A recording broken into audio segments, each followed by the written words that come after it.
Welcome everyone to another episode of the Strive for Good Life podcast. I'm here with my guest, Chanaye Jackson, who is a business innovation and operations consultant. Super excited to have her on the show. So welcome, Chanaye. Awesome. Thanks, Nino. How are you? I'm doing great. Thank you for asking. How about you? You doing well? Right. Cannot complain. That's good to hear. I'm glad. So I'm excited to jump in and talk about your story because there's so much to it that I think our audience is really going to get a lot from. So maybe we just start at the beginning, how you got into business. And because I think on our last conversation, you said you never intended to be an entrepreneur. So let's get into that. What happened? Oh, geez.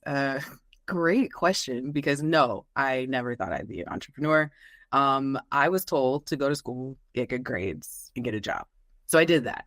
I have a master's in public health. I'm a certified DASM, discipline agile scrum master. I've had a couple of different lives. I worked in education and research, done a lot of things, lived in 6 states, 2 countries. So I've done what I was supposed to. And then in my last position, which was in 2019, I realized that I was only going to have to keep going and finding another position. I'm a millennial. So what that means is that I'm technically not going to be able to really stay at any position for 20 years. I might get 2, I might get 3, I might even get 5, but 10 or 15 is really, really uncommon for my age group. And so I was really daunted by that, opportunity, I'll call it, I guess. And I was like, okay, well, there must be something else. And so I actually, things happen in the weirdest of ways. My mother had died, and I had a little money in my pocket, and I had a boyfriend who was in the Atlanta area, and he was like, hey, do you want to start a business? And I was like, okay. We started 2 in April of 2018. And essentially what they are, both of them were in the film industry. And while I am not at all graced in the film industry, I know nothing much about it. We started an equipment business and a production company. He and I have since closed the equipment, the production company, but the equipment company is going on year 6. And he and I are now just business partners and things like that. But essentially, when I moved to Atlanta, which was about 4 years ago now, I was like not ready to go back to corporate, because I was like, again, I'm going to have to go through the rigmarole of doing the interviews, and then am I good enough, and then am I not good enough, and then I'm going to get the job, and then they're going to drive me crazy, and then it's going to be 2 more years, and then I'm going to do it again, right? So essentially, I was realizing that my work history is essentially, I've never worked a corporate position for 3 years. I think the longest at this point is 2 years, 8 months. So whereas now I've worked solidly in my business for 6 years and 4 completely without any other support. So I feel like that's saying something. Yeah, that's so interesting. And I feel like that's a common thread with entrepreneurs. They just hate being employees. Which is definitely true in my case. Can't stand it. But that's pretty amazing that you went from 0 to 2 businesses. Maybe, get into that a little bit. Like, why 2 instead of just 1? And I mean, I don't know. Like why? What kind of challenges were you facing with that? Yeah. It's kind of silly, isn't it? Like to hop from 0 to 2. I don't have a really good reason for why we had to immediately, because we opened up the bank accounts on the same day. So there were definitely 2 at the same time. I don't know. I don't have good reasons. It sounded like a good idea. They are complementary to each other. But with that said, it means that, so I know for things in business, right? I know a little bit about finance. I know a little bit about operations. I know a little bit about strategy, and I know a little bit about a little bit. So that was probably the biggest struggle, was all of a sudden I have 2 businesses and I need to figure out how to run appropriately, adequately, make money.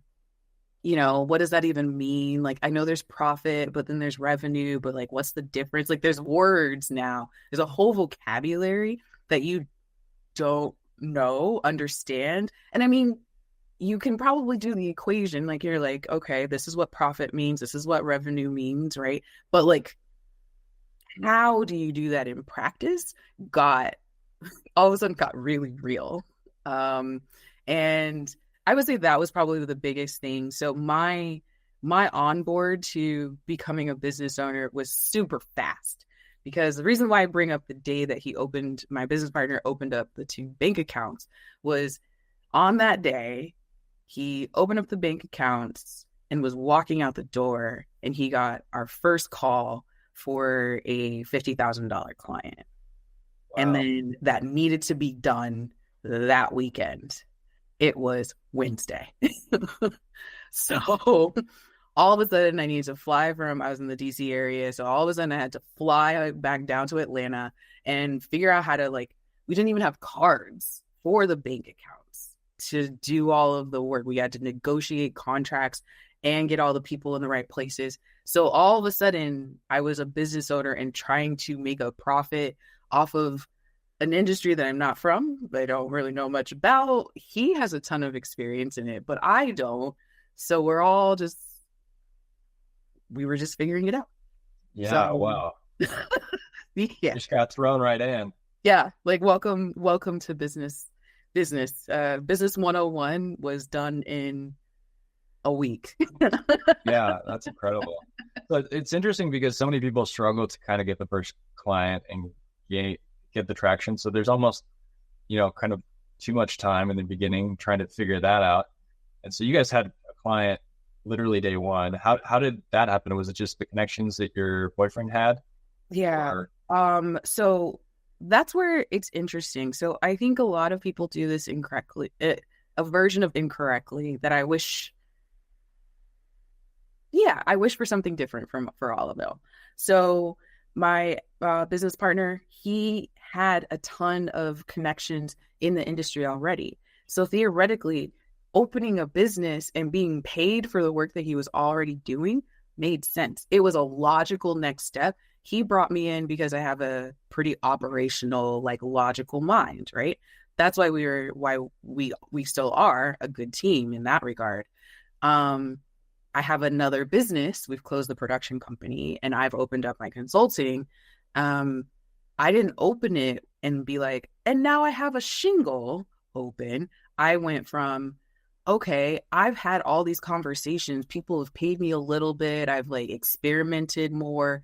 So now the logical next step is for me to open up my business, be more established. I was already, and I think that's like the place that we forget is like, you already need to have kind of sampled your idea, at least to a small degree, before doing all of the things, like immediately tossing in thousands of dollars. Like, have you at least not, it doesn't have to be like perfect, right? But at least of vetting. So when I started my consulting, which is completely by myself, it's been very much like, well, I had my first client was within a couple of weeks, right? Because I'd already been testing. I already had started making connections. People already kind of knew what I did, even though I've gotten a much better refinement now. But regardless, I think that's a missed opportunity that many folks do. Yeah, absolutely. You need to start from a place of experience. And like you said, if you're out there telling people what you do, then there's already going to be some interest on some level, and it's going to be easy to be able to turn that into a client. So I love that and appreciate that you brought that up. Let's talk about kind of what happened, what led to closing one. I mean, because it sounds like you're making money with both, right? So why shut one down, or why, how did you go about making the decision to close one and focus on the other? We think back, like, why did I? So I've always been kind of the backbone of the business. So my business partner, he is sales, marketing, right? That's his primary, and he's also the equipment guy, right? He's always making sure that we have the right equipment in the right places. He knows the ins and outs significantly more than I do. He's been in the industry now for about 15 years. He's been around a while. So the equipment company has been just a slow and steady pace. Like, it is the consistent money maker since the inception. It's a very simple model. You take equipment to set on the production itself goes and pays you for it. You bring the equipment home, right? Like, there's no messiness. There's no extra thoughts in it. You need more equipment, you pay more money, you bring that money home. Like, the business model is pretty there. That's what most equipment companies are, right? Or equipment rental companies are. So it's always been like a very consistent earner. Then the production company, it is a feast or famine sort of business model.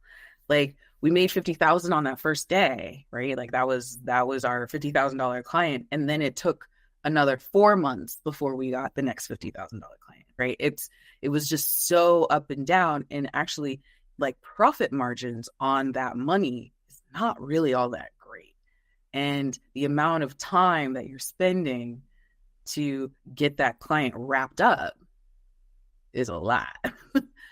Just being completely and totally honest. So as I was looking at our, one of the things I think many people miss out on, it's an interesting metric that maybe you shouldn't look at too often, but it is interesting to keep track of, is your hourly wage.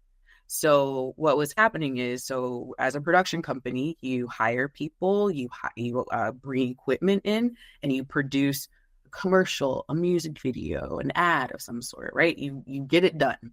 You've paid a very large chunk of that money towards getting the filming of that particular piece done.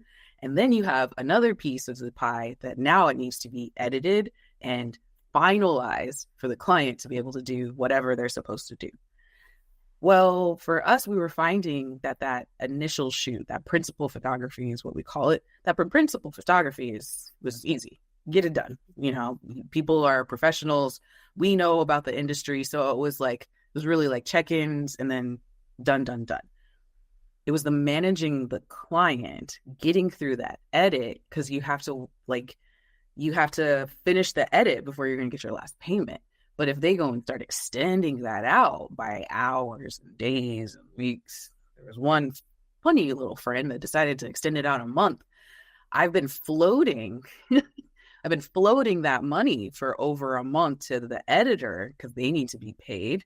Otherwise, they might walk off the job, and then I got to start all over again. So essentially, why did we close the production company? My hourly wage was going down too low. It wasn't worth keeping open. And a lot of production companies are short bursts anyway, and it makes sense for the reasons why. So, yeah. Okay, so just kind of a tough business model because of the client management, because of all the pieces, because of the overhead of managing that. So it just speaks to the importance of having the right model, right? It's not a good model. Yeah, it is totally a model that is really fast. It burns bright and hard and fast, and then it's out.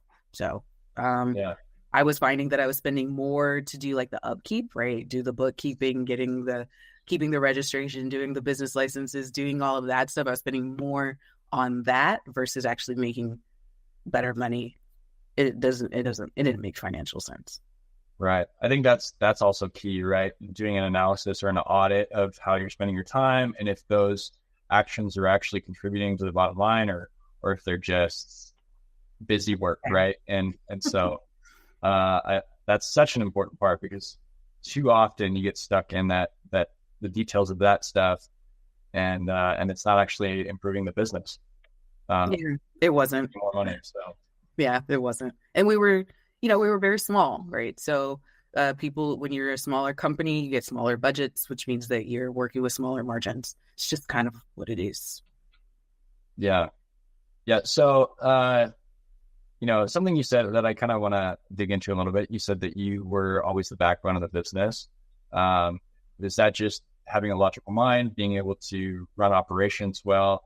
Or what do you think, gave you, I guess, that ability to be the backbone in your mind?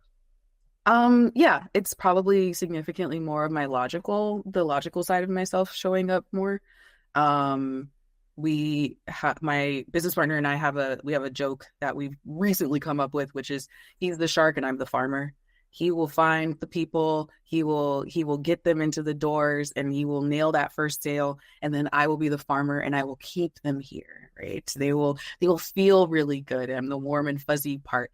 So my job is to make sure that like delivery feels really good to them, that invoicing process feels really good, right? Like, yes, they're going to have to pay. That's not a thing, but we're all going to be held to the same standard. So yes, I think it's one, my mind, the way that I operate sort of in the world in general. He is the much more stronger go-getter. He's been in the industry much longer. The other part is that, we're just capitalizing on some of our best assets. You know, he's much more of the creative. He speaks a language that I don't speak. So why not just, stay in our zones of genius? And I think for myself, having such a strong background in lots of different aspects of my corporate life also really lended a hand, right? I was the one that created the chart of accounts. I was the one that went and created all the budgets. I was the one that did the bookkeeping for a couple of years, right? Like there was things that I had in my previous life that he didn't have. So why round peg, square hole? You don't need to then.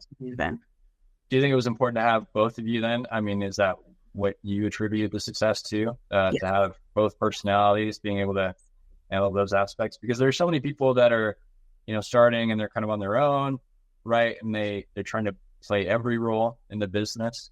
What do you say to those people? I mean, do you think they need to go out and find a business partner? No, having a business partner is probably the hardest thing you will ever do in your life, because you are marrying that person. Even if you don't marry them in your personal life, you marry them when you are in a business together. It's a lot. I am 1000% sure that I will never have another business partner. And when our company, the equipment company, is no longer, I will never do a business partner again. It is a lot of hard work. So, with that said, I'm also a solopreneur, right? I'm building a consulting company where I'm unaccustomed to being in the front. I have a business partner in a different business who does all of the front work. I do the back work. I keep people with us, right? I would say that's a place where you double down, actually. Like, you will love to do one thing, right? I love to do admin work. I will think about my chart of accounts all day. I will go and tweak my contracts and whatever. I'm so good at that. I love that. But if I want to have a successful business, I have to shake hands and kiss babies, right? Like, that's the reality of the work that I have to do. So I actually double down on that. I make a rule for myself every day. How many people do I need to make? How many people do I need to meet? How many conversations do I need to schedule on my calendar every week? How many, if I walk out of my door, how many people do I need to have talked to? Like, pushing, because that's the thing that's going to move my revenue needle. That's the number I need to move. My contracts, who cares, right? My chart of accounts, they'll be fine, right? It's really, if anything, my biggest piece of advice would be to double down on the thing that you're most afraid of. And it tends to be, not always, tends to be marketing, sales. How do I get my name out there? And then how do I make sure that I can make the money after my name is out there? Yeah, that's interesting. Because a lot of people are afraid of that, but you seem to have boiled it down to some very practical things that you measure. I mean, just people talk to, whatever it is, right? Is that the advice that you would give people in terms of how they go about overcoming the fear, or are there other things that you've done as well? Oh yeah, no, metrics are key. Data in your business is 1000% the thing that you absolutely, I don't even know how to say a million times need. Metrics. So it's performance. I am sort of introverted. I don't know how, I'm not really sure how to start talking to people. It takes a lot to get going. I'm a little on the shy side. I can get going, but it takes a bit to like turn on the engine. So the way that I get through it is I put metrics in it. So I require of myself that I go to 5 networking meetings a week. It can be online, it can be in person, doesn't really matter. I need to put 5 on my calendar. I have to schedule. My goal is that I schedule 12 one-on-one networking meetings a day, or yes, a week. That I schedule 12 networking meetings a week. And obviously, because I go to 5 networking meetings a week, then it means that I should be able to get that number relatively quickly. If I go to a networking event, especially if I step out of my house, online events are a little different. But when I park my car, I kind of do a internal check. And I go, how am I feeling today? It's going to be an hour. I'm like, okay, I'm feeling all right. So I'm going to meet 5 people today, shake hands, whatever. And I'm going to get their card. I'm going to try to contact, like basically figure out how to continue the conversation. And then once I hit 5, if I don't feel like doing any more, then I'm done. I can leave. Sometimes I keep going. If I feel like I want to keep going, then I'll give myself another goal. I'll do 2 more. I'll do 3 more. And every time I hit the goal, then I'll take a pause. How am I feeling? Yes, no. All right. It's the end of the night. It means it's time to go. But it doesn't really matter. So setting metrics has been immensely helpful because I am an overachiever. Like I am a goal-oriented kind of person. So this is incredibly helpful for me to be able to, one, do the thing that I don't want to do the most out of my business, right? I'd rather review my contracts. I review them all the time. You don't need to review your contracts on this regular of a basis, but you do need to meet people on a super regular basis. So this is the way that I push myself. Yeah, I love that. Do you have some tricks on, like, because it seems like a lot, 12 to schedule a week. I mean, where are you finding all these networking events? Okay, so this is actually that's actually kind of the fun part. I think that everyone should create, when you're meeting somebody, they're probably going to ask you the next question. How can I help? What are you looking for? What are you needing? Whatever. I tend to suggest that you have 2 or 3 answers to that question. So you would have the answer, one question that you would ask them, like if they said, hey, what can I do for you? You want, hey, do you know anybody who would need my services? Do you know anybody who does this, who you could introduce me to? And my favorite one is, have you been to any cool networking events that you would suggest that I check out?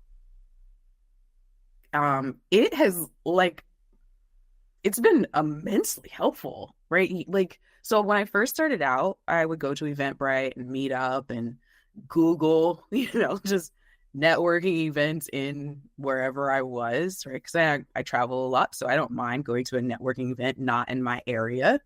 So I had networking event so I started there. And then I would follow up and meet people. And then I figured out this 3 responses to that one question was important. Because sometimes you don't really vibe with a person, or they don't, like, you're like, I don't really want anything from you. We didn't really hit it off, but like, I should be polite. I should, because you're going to I'm going to ask you the same question. And, like, you kind of need to do it. So on the spot, I was like, I don't know what to do with this man. He was nice, but I didn't really know what to do with him. So I was like, hey, do you know any cool networking events that I should absolutely attend? He gave me 4 of them. I already knew about one. And then he introduced me to he had to be my sponsor kind of for another. And he's like, yeah, here's my email that you need to use, blah, blah, blah. Okay. And here's 2 more. They're great. All right. Like, so sometimes you don't even need to ask for business or like helping you find these X, Y, and Z people. Sometimes it can be as simple as like, do you know? The end. In that case, I figured out networking. So it's been quite easy actually to find really cool networking opportunities. And it's actually one of my favorite questions to go to, because I'm like, I feel kind of all introduced, if you will. Like if you can't give me a client right now, then I'm kind of like, okay, well, so then I kind of default to the networking one. You know, any cool groups that I should go and talk to or meet, sort of that sort of thing. I love that. I love that. I think that's really valuable because, at least in terms of the guests that I've had on my show so far, that's one of the least talked about topics, just going out in person to networking events. And I see the value in that, especially if you're then getting referrals to other events. I think that's super cool because that just compounds the opportunity, right? And so that's very cool. You is there like you mentioned a number of different metrics that you track. How do you track all that? Do you have do you just put it in your notes on your phone, or I'm just curious. Okay. So my favorite app is called Notion. It's the equivalent of Evernote. It's the equivalent of I guess it would be equivalent of like your apps, like your notes app on your phone. For me, it's a place where I dump my brain. It has like database. It has all sorts of stuff in it, like Word doc, the equivalent of a Word doc. It has databases and all that sort of stuff. So the thing that I'm implementing, that I just started really implementing because I've been very, very, very focused on meeting people. So in my Notion, I have a weekly review that's like number of networking meetings you went to, number of people that you scheduled, number of people you met with, number of people that you pitched, right? Because like not always are they sales meetings. Sometimes they're get to know you. They might be strategic partner meetings. So I ask number of people that I pitched, number of people that are strategic partners, number of people that canceled. So I do that every week. And I have a few other, I'm a data gal. So there's a lot of metrics that I track, but like keeping a really good calendar, and I have a CRM, highly recommend a CRM. That goes and like really helps to keep everything sort of going in a really good pace. I love that. I've heard of Notion. I've heard great things. There's so many different things you can do with it. So that's very cool. It's huge. I use it for basically a brain dump because I'm going to lose paper. I love paper. I have paper everywhere, but I'm going to lose that piece of paper. I'm going to forget that I emailed that to myself. I will forget that I had it written in. I love to write emails in drafts and save it. That's not going to work. That's not like, can't tell you the amount of like thoughts I've lost because I thought I sent the draft, but I deleted the draft. So Notion's like a perfect place for me. It's just, I have a Notion page that just says just thoughts. That's all it's called. Yeah, no, I think there's a lot of value in having a place where you can dump your brain. I journal a little bit, but then I'm always in the notes app on my phone. But I would probably benefit from using something like Notion because of all the other functionality that it offers. So I think that's super cool. Let's talk about some of the other ways that you've improved yourself and, I don't know, develop new skills or whatever it is intentionally as you've been on this journey of being an entrepreneur? Probably some of the bigger ones, really starting to understand my finances. Like, what does it mean? I do look over my balance sheet and P&L monthly. I agree most people need to look at it monthly, but quarterly is fine.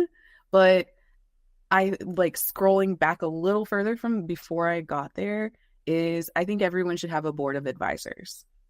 So that board of advisors can be big, it can be small, but some specific people, at least a few specific people should be on it. And here are some options: your accountant, your lawyer, your financial advisor, your bookkeeper, a business mentor. There's probably a couple other, but those are the top 5 for me. So I don't make too many decisions about my business without having spoken to at least 1 to 2 of them. They don't always need to be spoken to on a regular basis, but keeping a good conversation going with your accountant, like, think about that. Like, what would happen if you didn't speak to your accountant at the end of the year when you're trying to wrap up and you spoke to them, I don't know, in March, in June, in August, and then December is just kind of like, you good? I'm good. Cool. Like what would happen what would happen to your business, right? My lawyer, right? I change my contract all the time. I'm sure she's ready to kill me. But now we're tweaking, right? Where I'm like, can you review this? Is this okay? I think because I've experienced this problem. And as a lawyer, sometimes for a lawyer, giving them a blank page, they're going to charge you thousands of dollars to fix one little contract. But if I give her something that has something a little written down, she might be like, oh, I see what you're talking about, and make the change appropriately. And then I'm paying her a lot less money. So all I have to say is those are just a couple of examples. The big ones is like get a board of advisors where you're easily able to like get a hold of them, that they want your business to succeed. And you can ask as many questions as you need to. Yes, you might need to pay for it, but they're there to help you. And so with that said, read your financials. So that's a really, like, anytime I learn more about my financials makes me a lot smarter. So I read books like Profit First. I was following I worked with an E-Myth coach. I Google, like, how can I relate this line of my chart of accounts to this line? My line of chart of accounts, does it matter? Yes, no, right? I talk to my accountant all the time. Like I was texting with him last night, right? Like he's my friend. I love that guy, right? Like get to a point where there are people who know you because they are able to invest in you. So I can't say board of advisors like more than do it. You need them. They're great. That's what they're there for. And if they're not great, go find someone else. There's lots of them available. That's a really interesting one. Sorry, I'm going to touch on that real quick. Yeah. Because people will talk about a mentor or a coach, and that's invaluable. But to have, these other professionals in your corner, especially when it comes to finance or legal issues, I think that's invaluable. And like, I don't hear anyone else talking about those things, so I just think it's cool, and I really appreciate that. Oh my God, like.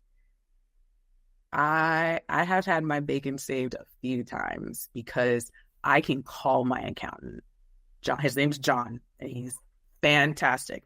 John, oh my gosh. Da da da da da da. Oh, no worries. I'll just send off that email right now. Okay. Like all of a sudden the things that you're like, because they're a professional in whatever their thing is. And so what you think is like, oh no, the world's going to end. They've been doing it for years. It's an email. It's a 30-second call. It's a text. Like it's nothing. And so all of a sudden what you think is going to take you, 19 years and your firstborn child, they're like, okay, cool. Well, it'll be done. Board of advisors. I mean, coach, mentor. Yeah, they're great. Put them on there too. But those other people, yeah. Yeah. Probably the other thing that I've been most intentional, using very specifically being intentional about, I like that word, is rest. In my business, in my equipment business, in 2021, my business partner and I tripled the size of the business. Revenues tripled, and we did it in 3 months. We made our entire revenue from the previous year by mid-March. And how are you able to do that? I'm sure the audience is just dying to know.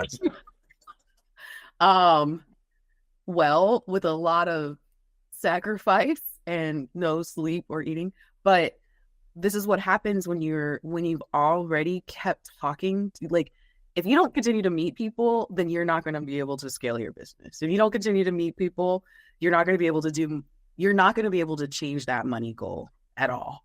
Right. So, my business partner's job is to meet people in the industry, and he's a really good salesman. That's his job. So that job, like, to be able to do those 3 months of where we tripled our revenues, he worked for a year to nail those all down. He had to consistently touch base with those folks, say hi.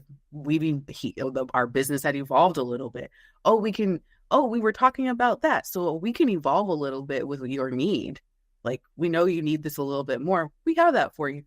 Do you think that would be helpful? It kept evolving. And so then when it was time to go, we really had to show up. So I don't know how to emphasize enough. Like, the scariest part about my business, at least for myself, is meeting people. It's the scariest part. But if you don't, then you can't take a client who was $50 and make them 5,000, right? Like, if you don't do that, you want your lifetime customer value to be exponential, right? Not just today. So he was working on that. There was 5 clients in there, 4 clients, 4 or 5, I don't remember anymore, that he worked on for about a year. And that's that's tripled house. So they just happened to close kind of within that window, and it just blew up. I mean, a little, yeah. We knew that it was coming. We knew about their trajectory. So we knew that it was going to come in that year, but we had no idea that it was going to be all at the same time. But really my biggest emphasis is that wasn't just a, snap, right, like money grab.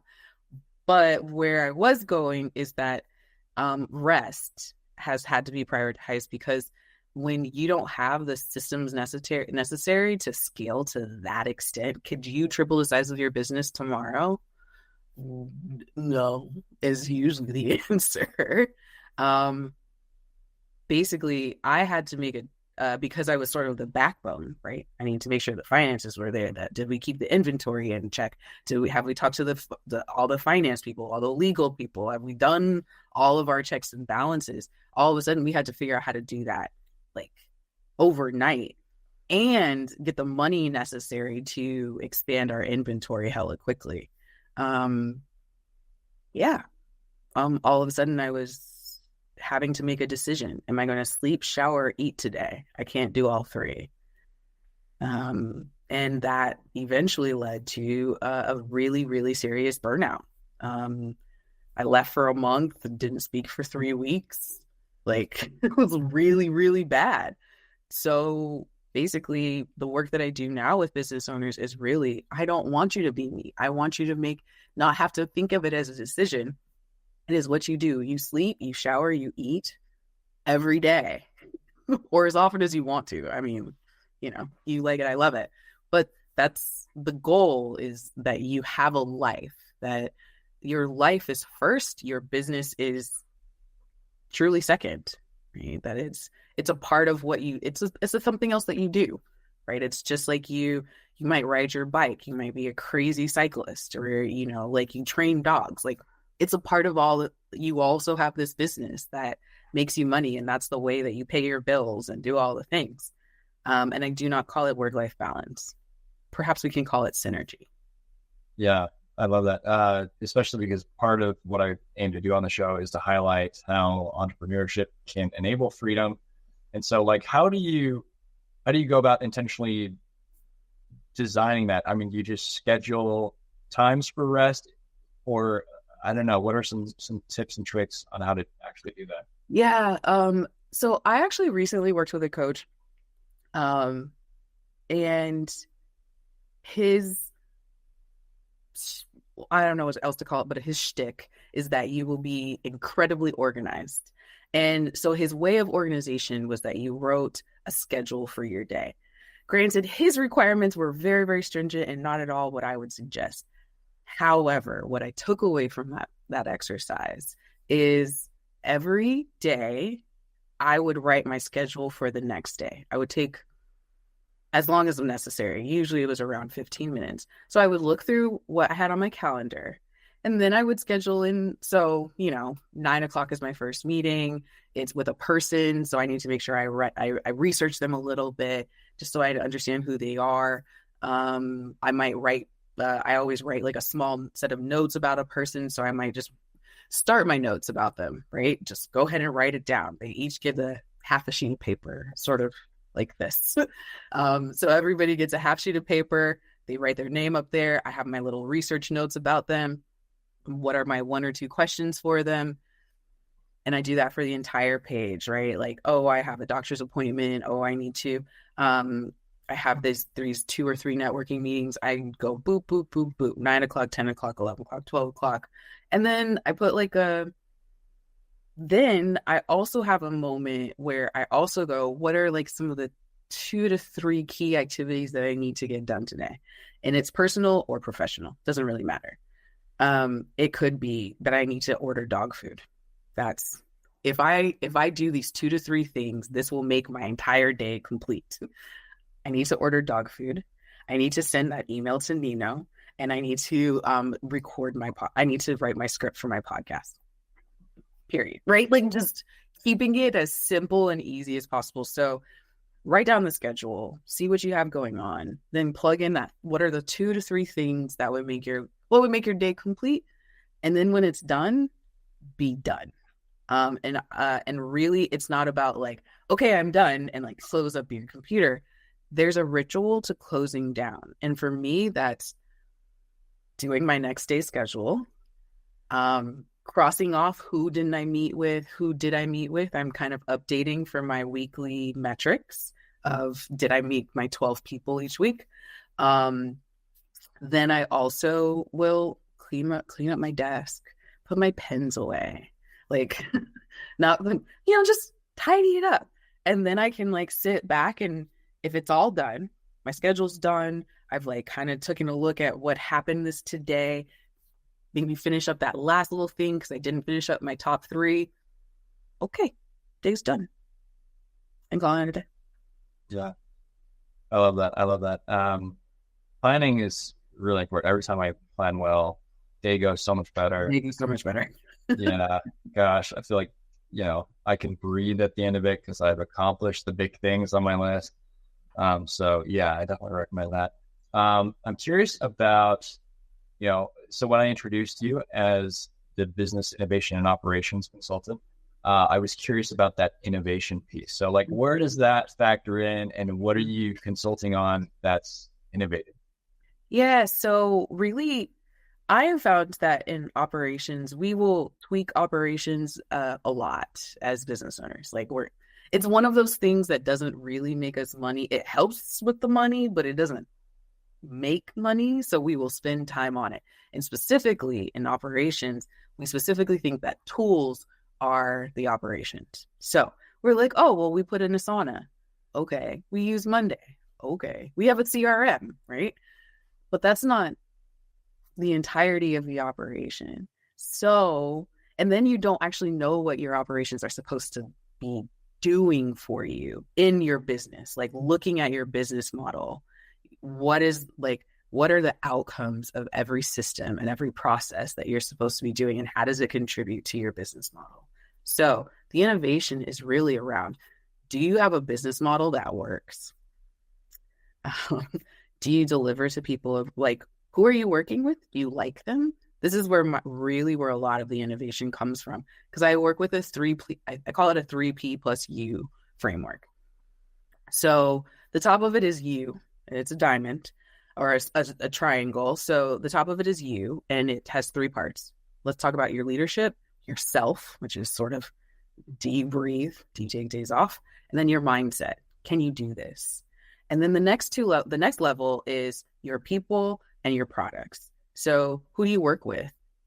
Vendors, employees, and then also your clients. Do you like them? Your employees, do they feel like they know what you're up to? Do they know where the business is going? Do they know how they contribute to that overall growth? Your products, are they priced appropriately? Should you actually be offering the next level? Should you not be offering several things, right?